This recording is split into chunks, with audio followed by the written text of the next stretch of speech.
ہمارے بر صغیر میں انسانوں کو خدا بنا دیا ہے لوگوں نے، تو جس نے ان کو پیدا کیا اس کو چھوڑ کر ان پر توکل کیے بیٹھے ہیں، جن کو زندگی بھی اللہ نے دی اور پیدا بھی اللہ نے کیا اور موت بھی اللہ نے دی اور موت کے بعد اٹھانے والا بھی ان کو اللہ ہے، تو اس سے کیوں نہ مانگیں؟ تو اس لیے آپ نے فرمایا کہ یہ سب سے اعلیٰ دو چیزیں ہیں جو اللہ نے انسان کو عطا فرمائی ہیں، اللہ پر توکل و توکل علی الحی الذی لا یموت۔ کیا آیت ہے! اس پر توکل کر جو ہمیشہ زندہ ہے اور موت سے پاک ہے، سب کی نفی کر، چونکہ باقی سب پر تو موت ہے۔ وتوکل علی الحی، توکل علی اللہ نہیں کہا، وتوکل علی الحی، زندہ پہ توکل کر۔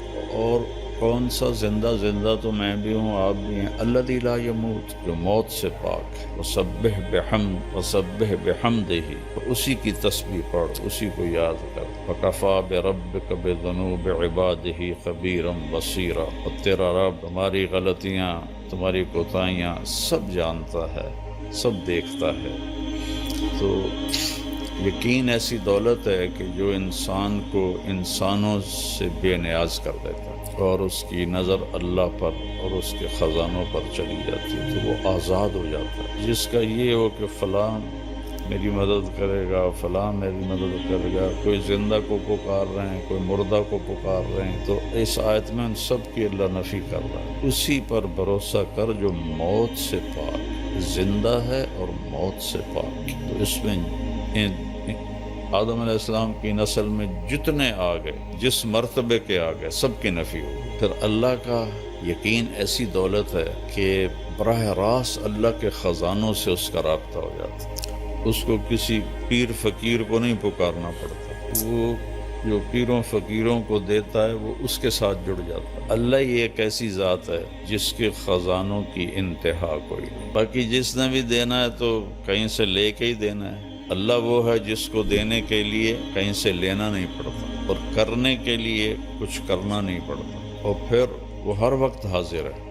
اقرب الیہ من حبل الورید، تیری یہ جو رگ ہے اس کو حبل الورید کہتے ہیں، شہرک، جس کے کٹنے سے موت واقع ہو جاتی ہے۔ اللہ تعالیٰ فرما رہے ہیں یہ دیکھ رہے ہو، یہ تمہاری رگ کتنی قریب ہے، میں اس سے بھی زیادہ تمہارے قریب ہوں۔ اردو میں پکارو، ہندی میں 6010 زبانیں، 6010 زبانیں اس وقت بولی جا رہی، میں نے پڑھا تھا 6010 زبانیں بولی جا رہی، ہر زبان کے حروف، الفاظ الگ الگ، تو اللہ سب کی سنتا ہے، سب کی سمجھتا ہے۔ 7 ارب انسان ہیں یا 8 ارب، سارے کٹھے مل کے بھی اللہ کو پکاریں اور مانگیں تو لا یشغلہ سمع عن سمع ولا یلہیہ قول عن قول، کہ اس کو کسی جگہ بھی یہ مشکل نہیں پڑتی کہ ایس کی آنکھیں ہے، ایس کی آنکھیں ہے۔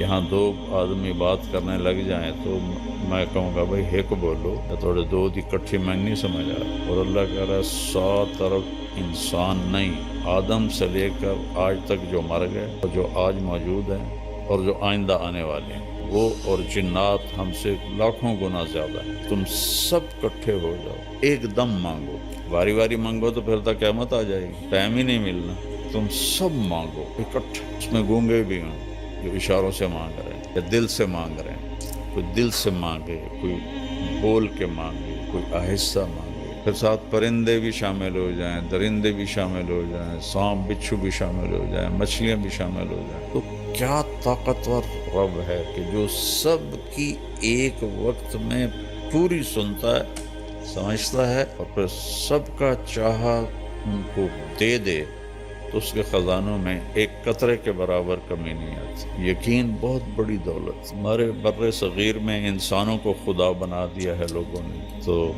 جس نے ان کو پیدا کیا اس کو چھوڑ کر ان پر توکل کیے بیٹھے ہیں، جن کو زندگی بھی اللہ نے دی اور پیدا بھی اللہ نے کیا اور موت بھی اللہ نے دی، اور موت کے بعد اٹھانے والا بھی ان کو اللہ ہے، تو اس سے کیوں نہ مانگیں؟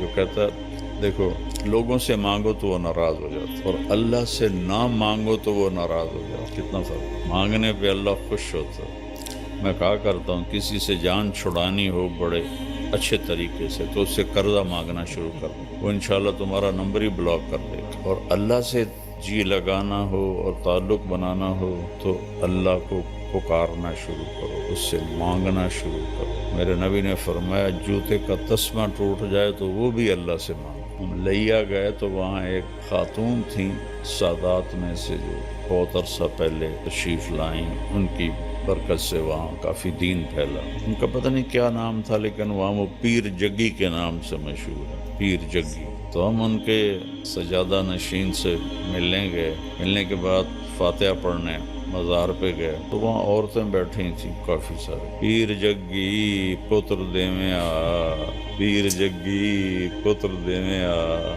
یہ اب ہمارے ساتھ ہے نا کھبیاں والا، وہاں ایک ہوتا تھا اللہ بخش، ہماری برادری کا تھا، رشتہ دار نہیں تھا۔ تو میں لمبے سے آ رہا تھا تو میں نے دیکھا وہ اپنے باغ میں درخت کے نیچے، آم کے درخت کے نیچے بیٹھا تھا۔ میں نے گاڑی روک لی، میں جا کے ملا، بڑا خوش ہویا۔ طارق میاں بندہ تو بڑا چنگا ہے پر تو وہابی ہو گیا۔ میں کہ میں تو نہیں وہابی ہویا، تینوں کیا آکھیا؟ میں کہ وہابی کون ہوندے کہ جڑے پیراں نو نہ منن؟ میں تو آپ مرید ہاں قادریہ سلسلے چ، پیراں نو منے نہ، پر میں نا پیر پتر نہیں دیندے، پتر اللہ دیندا ہے۔ ایہ تا گل ہوئی، پیر بھی پتر دیندے ہیں، انہاں دا کوٹا ہوندا ہے اللہ کول، اس کوٹے چوں لے کے تے او دیندے ہیں۔ اتنی اللہ سے نا آشنائی ہے، اتنی اللہ سے بیگانگی ہے، نہ قرآن پڑھتے ہیں نہ نبی کی زندگی پڑھتے ہیں۔ یہ اولیاء کرام کی کتابیں لکھی ہوئی ہیں جن کی کوئی سند کوئی نہیں، جن کی کوئی ثبوت کوئی نہیں، ان کی جھوٹی سچی کرامتیں، اسی پر ہی سارا کچھ ہوا۔ راجہ صاحب بتا رہے تھے کہ ایک جگہ جمعہ پڑھنے گئے تو خطیب صاحب مسجد پر ہی تقریر کر رہے تھے کہ ایک شیخ عبدالقادر جیلانی رحمۃ اللہ تعالی علیہ کا مریدنی کا بیٹا فوت ہو گیا، تو وہ آئی کہ حضرت میرا تا بیٹا فوت ہو کہ میں تو واپس لے دے۔ انہوں نے فرمایا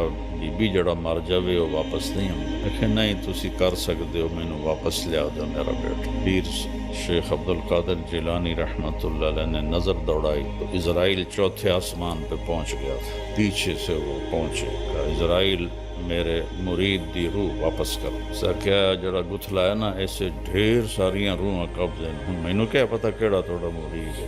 میں کہ اے اسرائیل آج میرے مرید دے توفیل سب زندہ ہون گے، تو گتھلی کھول دیتی، سارے زندہ ہو گئے۔